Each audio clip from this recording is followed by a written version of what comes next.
Buenas noches. ¿Qué seudónimo quieres que utilicemos al principio de la conversación? Pía. Pía.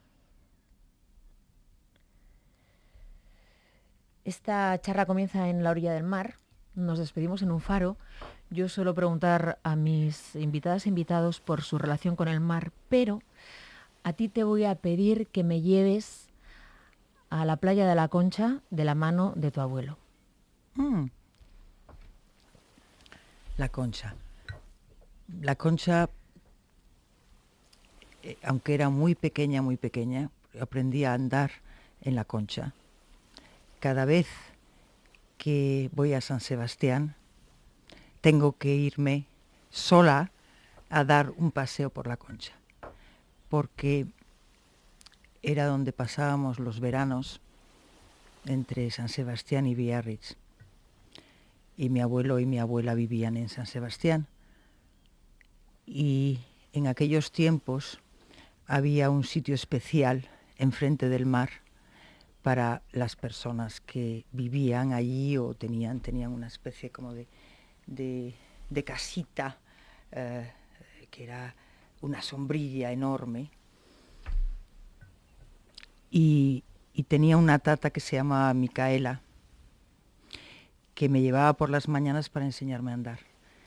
Y luego venía mi abuelo a última hora de la mañana y me cogía en brazos y me llevaba al mar a bañarme. Por tanto, el mar ha estado muy cerca de mí, cerca de quizá de la persona que he querido más, que era mi abuelo. Y luego ha continuado, el mar está presente, el mar y el agua, los lagos, los ríos. De una forma u otra he vivido casi siempre enfrente del agua, enfrente del mar, enfrente de un lago. Enfrente del agua. Enfrente del agua. Que esa imagen de... ¿Es tu abuelo Luis? Sí. Tu abuelo Luis. Sí. Cogiéndote en brazos y Micaela enseñándote a andar casi de una forma natural, esa vinculación con el agua, con el mar, como dices. Luego hay otra parte de tus veranos más adelante que tienen que ver con un lugar que poco tiene que ver con el agua y con el mar, que es ese psiquiátrico del que quiero que me hables, de Toen, en Orense, donde pasaste algunos veranos siendo prácticamente un adolescente. Sí, era un adolescente. Y eras un adolescente. Allí te lleva alguien de quien has hablado en muchas entrevistas, que es el doctor Cabaleira. Cabaleiro. Entonces, llévame a ese lugar, a la primera vez que entras en ese psiquiátrico. Muchos veranos, desde que tenía 14, 15 años, el profesor, doctor Cabaleiro, que era muy amigo de mis padres, siempre me llevaba, cuando tenía 14, 15 años, antes de irnos a San Genjo, siempre me llevaba con él y me decía, tú tienes que trabajar aquí, tú tienes la capacidad para empatizar con y para entender y para... Bueno, resumiendo, yo quería hacer una carrera completamente diferente y él me convenció llevándome un verano entero cuando yo tenía 16 años a trabajar todas las mañanas desde las 8:30 de la mañana hasta las 5 de la tarde al psiquiátrico de Toen, que en aquella época era un psiquiátrico muy duro, un psiquiátrico donde la gente vivía en unas condiciones que ahora se hubieran considerado completamente infrahumanas, con tratamientos muy agresivos, y fue la primera vez que me enfrenté con el sufrimiento humano de una manera brutal. Pero lo hice de la mano del profesor Cabaleiro y lo hice de la mano de un psicólogo que era el jefe del departamento de psicología, un hombre muy humano, era un gran pedagogo y que tenía ese talento que no se aprende en la universidad, si no lo tienes o no lo tienes, que es la capacidad de transmitir sin imponer, la capacidad de enseñar sin petulancia. Y fue el que me enseñó a comprender la esquizofrenia, me enseñó a comprender la depresión, me enfrentó por primera vez con una depresión que al día siguiente se convirtió en un suicidio. Fue una experiencia que me preparó para lo que vino después, que fue una profesión que duró muchos años, de enseñanza y también de ejercicio, de un ejercicio constante y de investigación en el tratamiento de las enfermedades que están directamente relacionadas con la mente y con el cerebro y con las experiencias pasadas, porque no todo se basa en nuestra genética y en nuestro cerebro, sino que es una acumulación de experiencias a veces traumáticas que alteran la vida del individuo. No estabas estudiando todavía la carrera. No, pero yo empecé allí. La carrera muy pronto. Empezaste la carrera pronto y has dicho al principio, yo quería estudiar algo yo que quería no estudiar tenía nada arte. Que ver. Imagínate, luego la vida da la vuelta y te coloca es un círculo al principio, perfecto, luego la vida perfecto, es un círculo pero perfecto. yo quería estudiar arte, me iba en mi tiempo libre a la biblioteca de la ciudad donde vivían mis padres, que no digo porque si no ya revelamos quién soy, y mi padre además era también, su hobby era el viajar y el coleccionar, con lo cual para mí fue la manera y fue algo que realmente siempre lo he llevado conmigo como una parte de mí, la necesidad de relacionarme con el arte de cualquier tipo, no solamente arte contemporáneo, sino arte de la piedra, arte del espacio, arte del paisaje. Es tu madre quien decía que, no sé si lo decía tu madre o lo has comentado tú en alguna entrevista, que lo que ella veía bello o impactante o atractivo lo contaba, esa necesidad de contar lo que una ve. ¿Eso lo heredas de tu madre? No sé si he dicho eso alguna vez, pero mi madre era una persona con una capacidad inmensa para tener muchísimos amigos, para compartir. No podía concebir el vivir algo y no compartirlo. Desde un cóctel a un sándwich o a una flor siempre su vida era compartir. Su vida fue siempre el compartir con los amigos, con la familia. Mi casa siempre estaba llena de sus amigas y de sus amigos. De hecho, el doctor Caballeros, Manolo Caballeros, siempre me lo encontraba cuando llegaba al colegio en casa, con otros amigos, con tertulias, con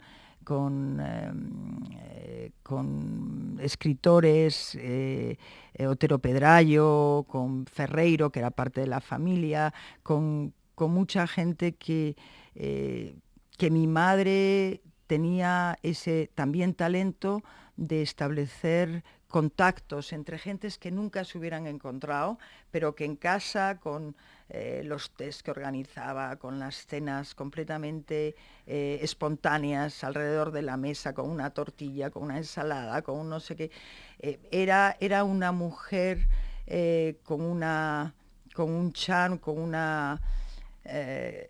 una capacidad de atraer y de dar. O sea, era una persona que concebía la vida como era un ser magnánimo, era un ser generoso. Se te iluminan los ojos. Sí, no, porque mi madre... Esta etapa apasionante, ¿no? Sí, porque mi madre era muy especial, para mí ha sido mi punto de referencia, aunque se fue muy pronto en mi vida. Pero siempre vive en mí y su presencia está en mí.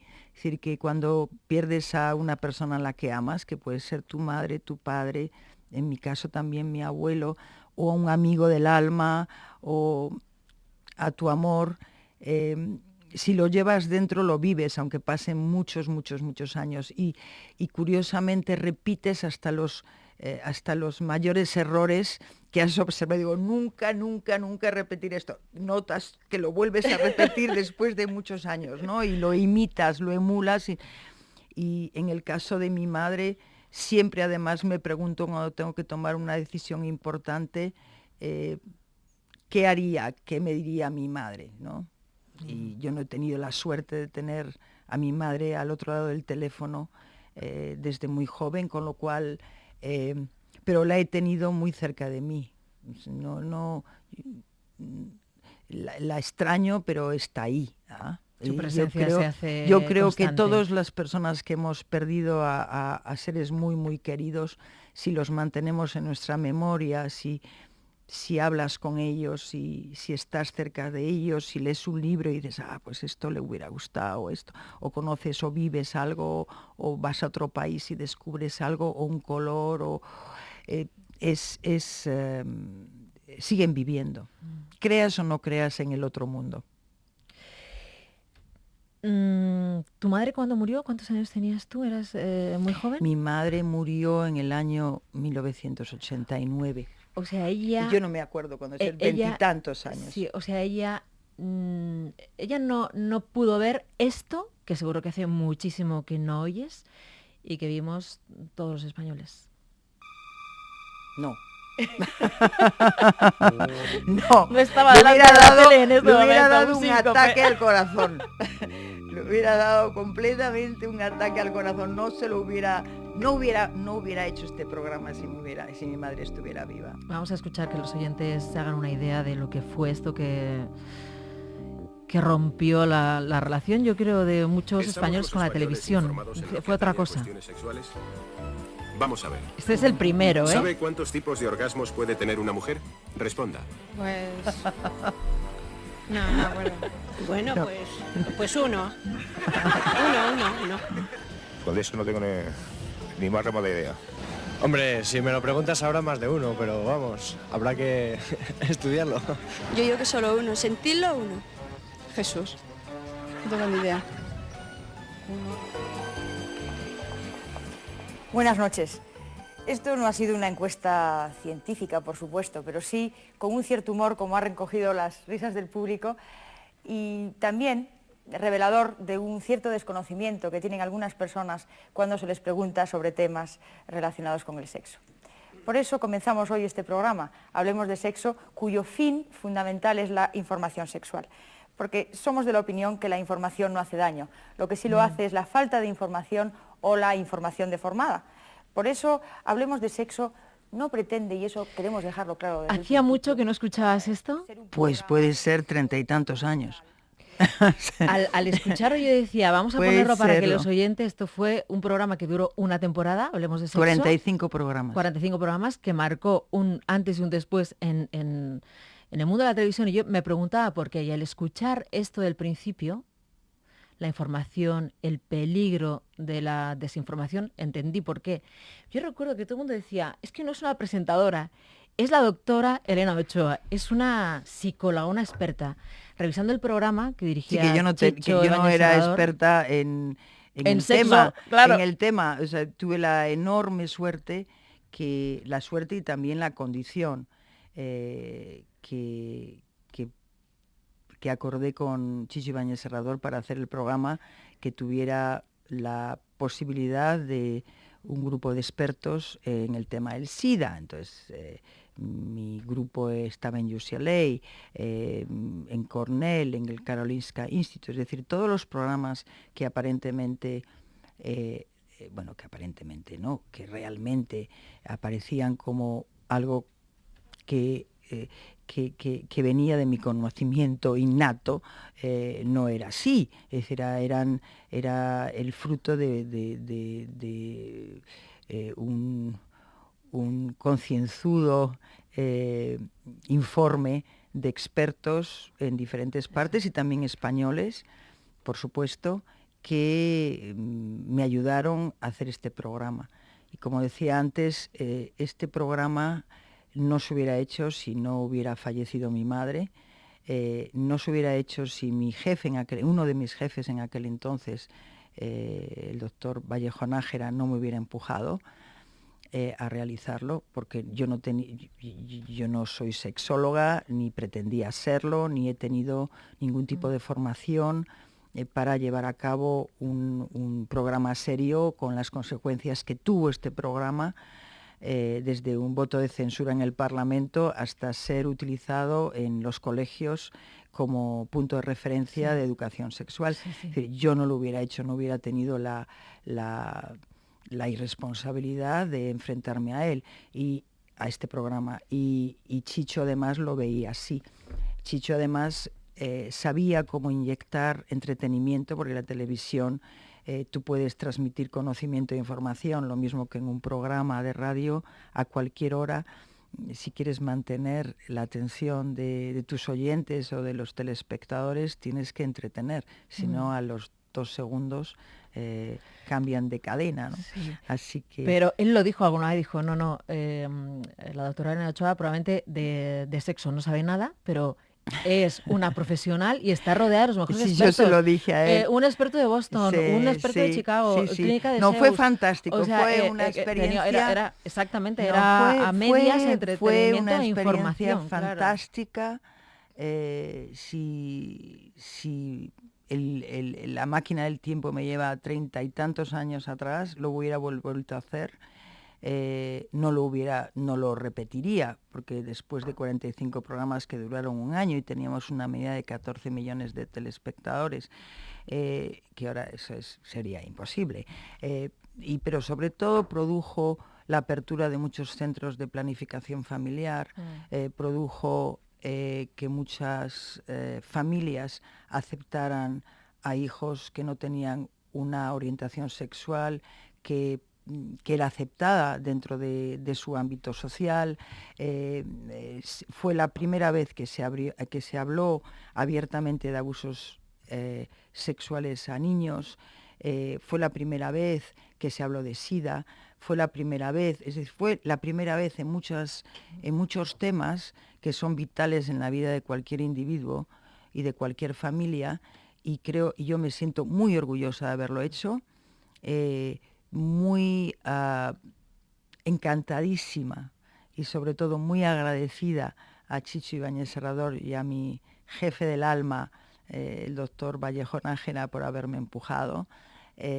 También a la ayuda de muchas personas, porque fue un año muy duro, el también haberme permitido el seguir dando clase en la universidad y hacer el programa los fines de semana, porque no quise renunciar a mi puesto. A tu puesto de profesora, de ¿no? profesora Claro. Titular de psicopatología en la Universidad Complutense y también Perdón, de otras... los alumnos, Elena, ¿qué te decían, Nada. Elena Ochoa? ¿No te hacían preguntas Nada, en clase? No. En la vida a veces es muy curioso, pero tienes muchos capítulos, lo mismo que en la vida, ¿no? Tienes capitulitos y tienes muchos capítulos. Y creo que puedes hacer un trabajo y luego tener otro tipo completamente diferente de vida. Y en ese tiempo, el hacer este programa, que como digo fue gracias a Vallejo Nájera, fue gracias también al rector Villapalos, que me dio el permiso, porque tenía una titularidad, con lo cual era imposible hacer otro trabajo. Y al tiempo de mi puesto en la universidad, y lo que produjo fue una inmensa intrusión en mi privacidad, que fue lo que realmente me llevó a que cuando terminé el programa, aunque me ofrecieron otro año, les dije: tenéis que cumplir lo que me prometieron en un principio dentro del gobierno, que tendría acceso a una beca del Ministerio de Educación y marcharme a Cambridge. Entonces me marché a Cambridge durante un año, que fue como una especie de irte a un spa, ¿no? Después de estar aquí durante un año sin poder salir y sin poder salir a la calle, fue un sin año, que te fue un año muy duro, fue claro. Un año muy duro, pero fantástico. Fue un año que recordaré siempre, que me ha marcado realmente, ¿no? Como me han marcado otras cosas, pero este me marcó un año importante de mi vida, pero también me exigió pues el renunciar a muchas cosas, pero también en la vida uno renuncia, pero luego recoge. Y fue el año siguiente en Cambridge fantástico también para mí. El vivir en Siberia, porque el vivir en Cambridge es como vivir en Siberia. ¿Por qué lo dices? Porque allí es completamente una vida de estudio, una vida de libros, una vida de colegas, de estar en el college, de ir a Edinburgh Hospital en bicicleta todos los días. Era una vida completamente opuesta a la que vivía en Madrid y que fue también muy importante para mí. Así que ese capítulo, que duró un año nada más, bueno, menos de un año, 45 semanas, hace muchos, muchos años, décadas, todavía me entrevistas esta noche y me preguntas por ello. Sí, y yo encantada de la vida, porque fue un periodo que además me ayudó a superar la muerte de mi madre y porque cuando sufres un parón en la vida, este u otro, gordo, como puede ser, no sé, un divorcio o un cambio radical en tu vida, el trabajar mucho y el no tener tiempo libre y el estar siempre ocupada es el mejor tratamiento que uno puede hacer. ¿Por qué Elena Ochoa se ha puesto Pía de seudónimo? Pía, yo me llamo María Elena Pía y me llamo Elena, María Elena y Elena, por mi madre y por mi abuela materna. Y Pía es mi abuela paterna. Y siempre es un nombre que me fascina, es un nombre que me gusta muchísimo, pero que nadie me ha llamado Pía nunca, que también me recuerda a una mujer que vivió en un pueblo.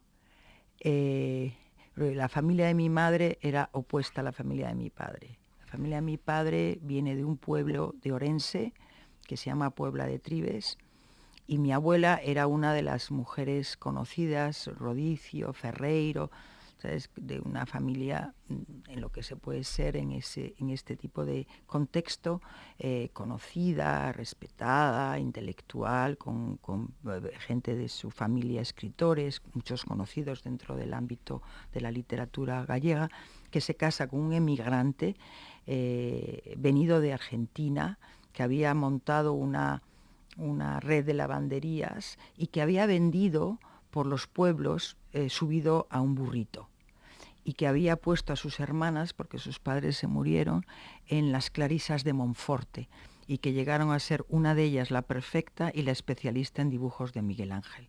Entonces, mi abuela paterna era una mujer dura, una mujer fuerte, pero al mismo tiempo que se opuso a las restricciones pueblerinas de no casarse con el emigrante que viene, que se marchó, que vendía no sé qué, subido a un burrito por no ya por los pueblos, sino por los pequeños aldeas de Galicia, sí. Pero que llega, y mi abuelo Paco era un hombre muy listo, una persona emprendedora y una persona que llegó y montó pues un negocio estupendo donde mezclaba ultramarinos con el banco.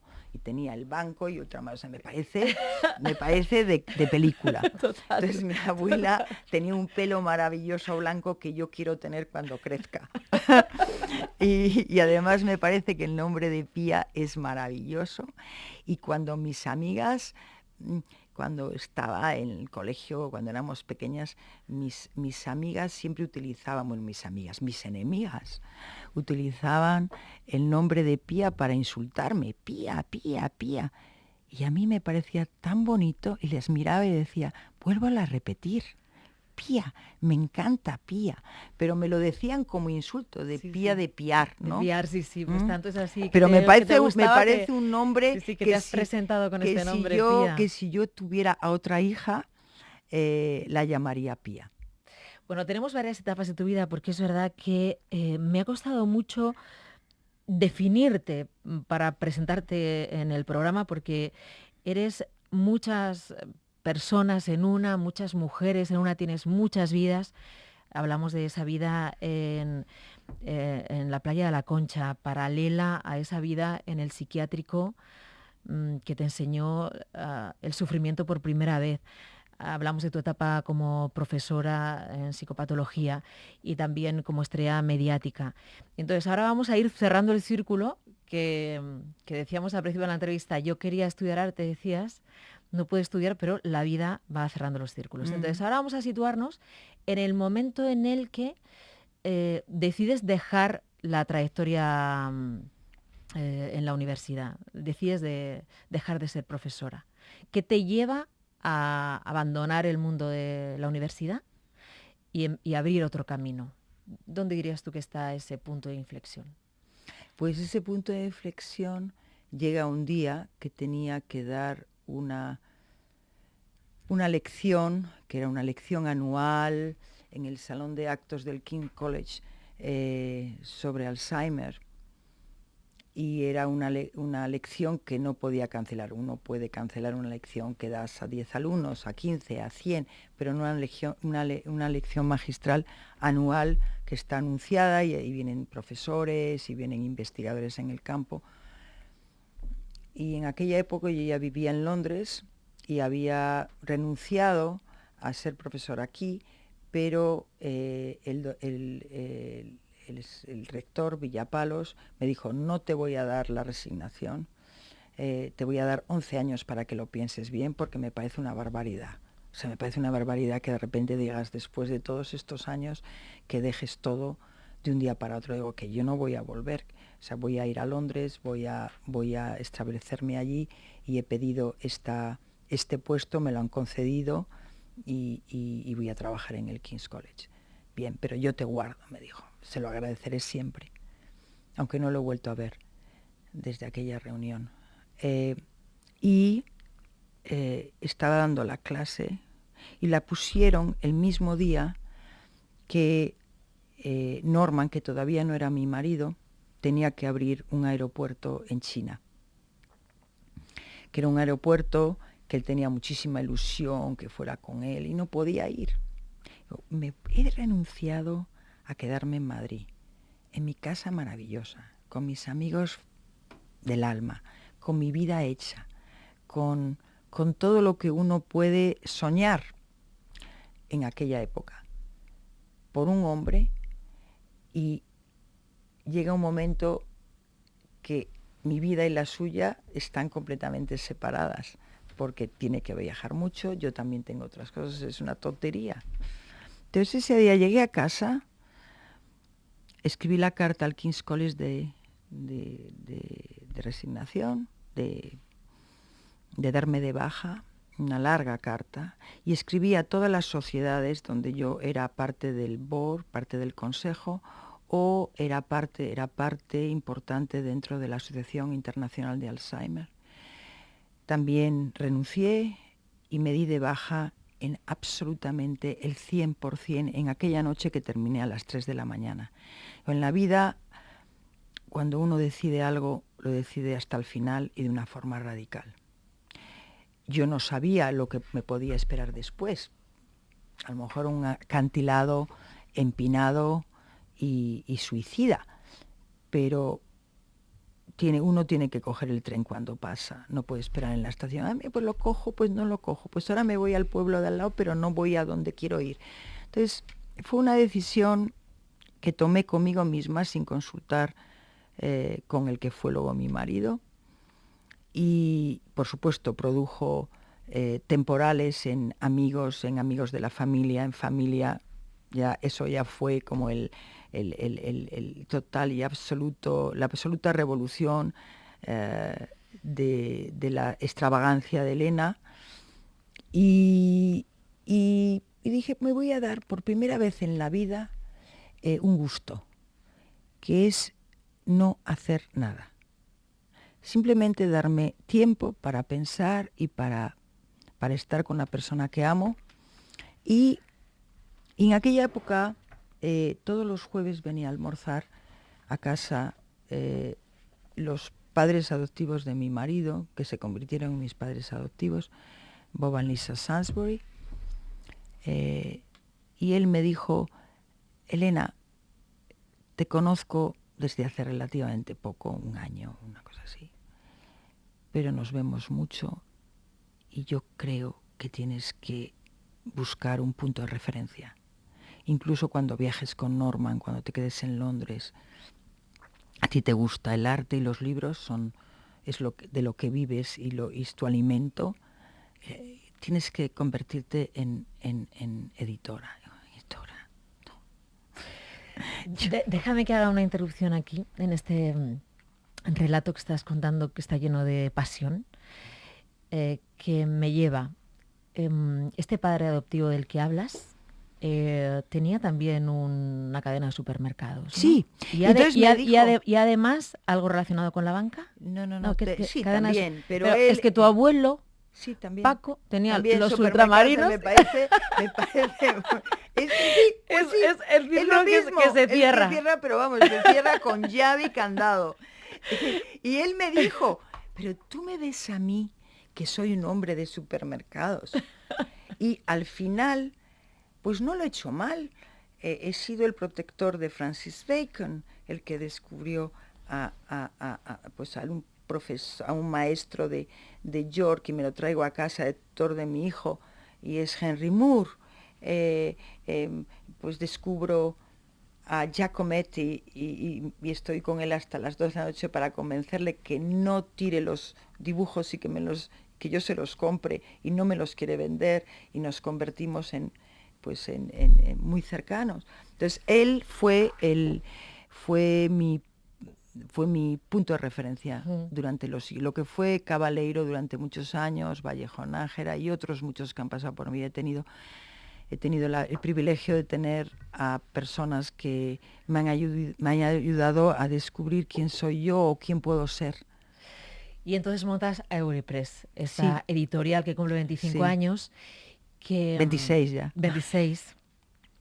Que, claro, después de haber viajado por todo el mundo, de haber dado clase y de haberte formado en un montón de universidades, de empezar a vivir como decías, ¿no? Quiero no hacer nada para disfrutar o para intentar saber, para pensar, imagínate. Para pensar, porque disfrutar siempre he disfrutado, de una manera u otra, pero... Entonces te embarcas en este proyecto que se dice muy alegremente, pero que supone montar una empresa. Números... arranca con 2 personas, hoy tiene la sede aquí en Madrid, que no sé cuántos metros cuadrados. O sea, lo has convertido en una empresa. Pero cuando en esa casa en Londres, en esa habitación pequeña, mirando por la ventana, pensaste en montar esto, dijiste, ¿estoy haciendo una locura o qué? Sí, sí, pero la vida es así. Editar artistas. Editar artistas que me parecía una impertinencia, porque yo no tenía la formación como para llegar a ser conservadora o editora o tener la capacidad de poder editar un libro, de escogerlo bien, pero al final...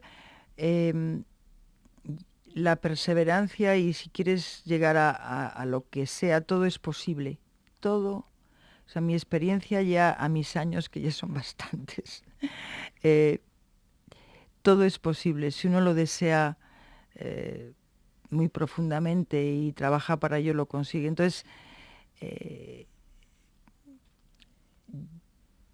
hablé con amigas mías que eran en aquel entonces algunas periodistas o editoras con otros amigos míos me dieron consejo y luego pasé muchas horas y también viajé bastante para conocer cómo se hacían los papeles, pero de todas maneras yo aprendí francés haciendo papel en Namur. ¿Cuántos idiomas hablas, Elena Ochoa, ahora? ¿En cuántos te defiendes? Unos pocos. Unos pocos y mal, pero unos pocos. Unos pocos que trato de mejorar, pero como 4 o 5 que ocupan mi vida y mantienen mi memoria alerta. ¿Tú dirías, Elena Ochoa, que tienes un hogar? Sí. ¿Y que ese hogar tiene un espacio físico? ¿O no? La gente que sois nómadas, realmente, sí, un día aquí, mañana allá, sí, en un país, en otro, en un idioma, francés, inglés, alemán. ¿Tienes un hogar? Decía una amiga mía, que también vive como yo, aquí, allá y más allá, que le preguntaban, siempre como me preguntan a mí, ¿pero dónde está tu casa? Y me dice, yo siempre contesto, donde duermo abrazada a mi amor. Mi casa está donde tengo a mi marido, donde están mis hijos, y me siento muy bien en muchos sitios. Tengo raíces en muchos lugares, no en 2 o 3, en muchos lugares, y me siento a gusto porque tengo amigos. Si tienes amigos y tienes familia y gente que realmente te quiere y que tú quieres, te sientes a gusto en cualquier sitio. No hay cosa más terrible que llegar a una ciudad y no tener un punto de referencia, no tener un amigo o una amiga, no tener tus esquinas, no tener... Eso, tú puedes tener una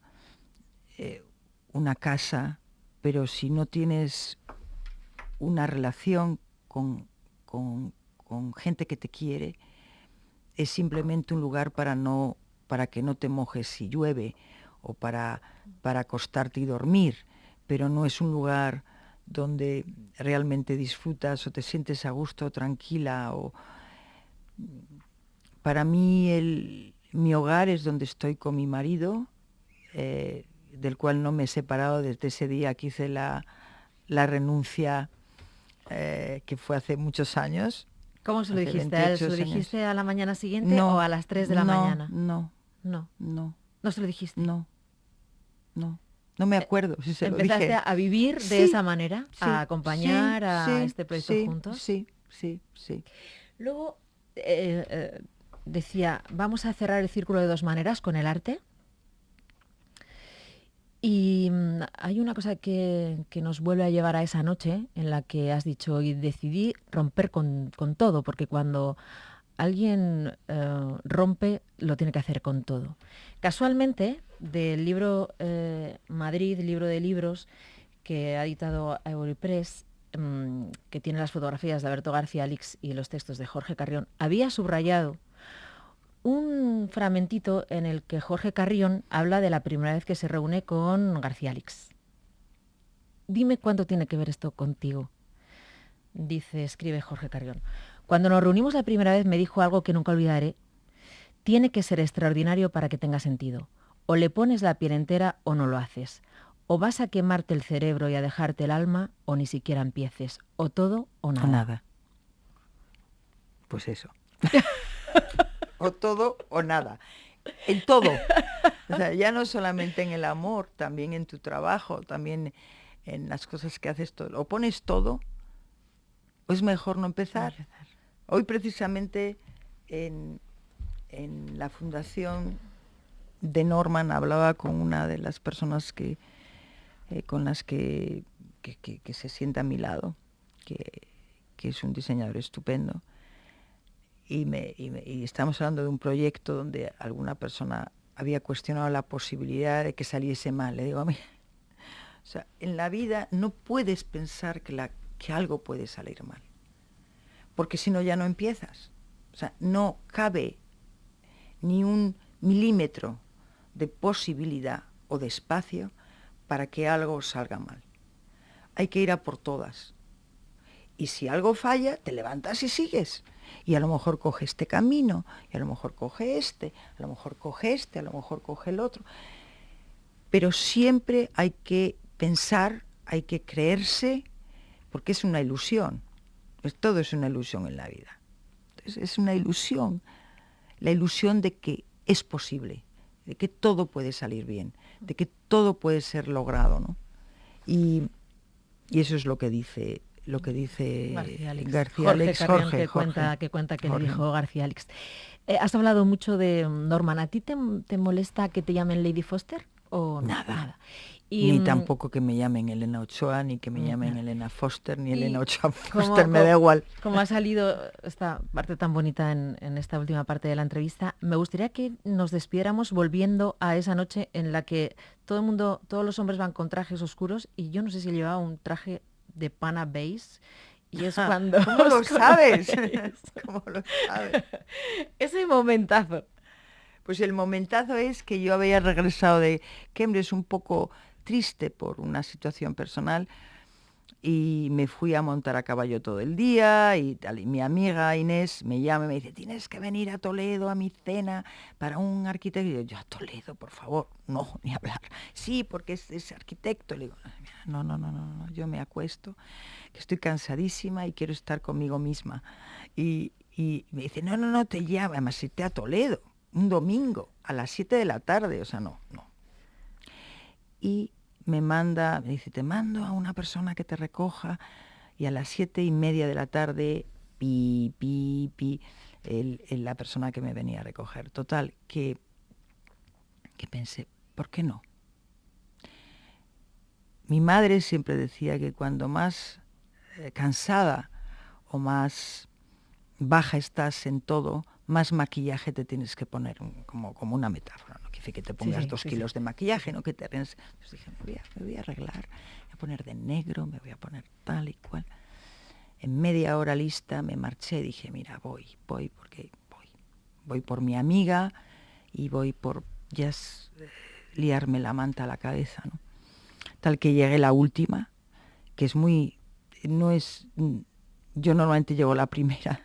Tengo que esperar a veces en un coche 5 minutos porque no quiero ser intrusa en una casa. Siempre llevo, la puntualidad para mí es importantísima, pero en aquella época llegué tardísimo. Llegué y ya estaban 200 personas en su casa y todo el mundo estaba vestido de negro, las señoras, los señores, tal. Y al final del cuarto de estar, que era enorme, era una casa de campo, me encuentro con un paisaje de hombres y mujeres vestidos de negro y al final una persona vestida de beige y blanco. Digo, qué interesante. Y de pana, cuando los demás estaban en black tie. Pues es interesante, no sabía que era... Y entonces viene Inés, tal, me lleva a presentarme a Norman. Y ahí fue. Hasta hoy. Vámonos a un faro. Dime con quién te gustaría estar y qué música estaría sonando. ¿Puedes encontrarte, reencontrarte? Un faro. Pues el faro que se repite año tras año desde hace bastante tiempo, desde hace 14 años, 13 años, y que siempre vamos al final del verano, es un faro que hay en una isla que se llama Martha's Vineyard, y es un faro en un lugar perdido, en el último rincón de la isla, que se llama Aquina. Y hay un faro que lleva allí, pues no décadas, sino siglos. Y voy siempre con mi hija Paola para ver la puesta del sol. Y es ahí donde hablamos del verano, hablamos del futuro, hablamos de las metas, de asuntos siempre optimistas. No hablamos de nostalgia, de épocas pasadas, sino siempre es como una es un reencuentro entre nosotras, que creo es para mí uno de los momentos más felices, el reencontrarme con mi hija y reencontrarme en Aquina, en el Faro, en un lugar completamente solitario, y simplemente el hablar de nuestras cosas y de lo que vamos a hacer, pero sin ningún tipo de conversación centrada en un tema o en otro, sino que es con grandes silencios hasta que el sol se pone y nos volvemos a casa, generalmente de la mano. ¿Qué música podría sonar? Una música que te haga sentir. Una de las músicas, hay dos músicas que me fascinan. Una de ellas, que la escucho siempre el 1 de año, que es El Rey Arturo de Purcell. Hay una parte que es extremadamente llena de vida y de energía. Y hay otra parte que es Bach, Goldberg, la Sinfonía de Goldberg, cualquiera de Bach. Pero no tengo ninguna específica que pueda escuchar, porque depende de qué momento. En ese momento la música es el silencio. No escucharía ninguna música. Elena Ochoa, muchas gracias por esta conversación. A ti por tenerme. Un placer. Muchísimas gracias. Un privilegio, hemos aprendido mucho. Gracias. Gracias a ti.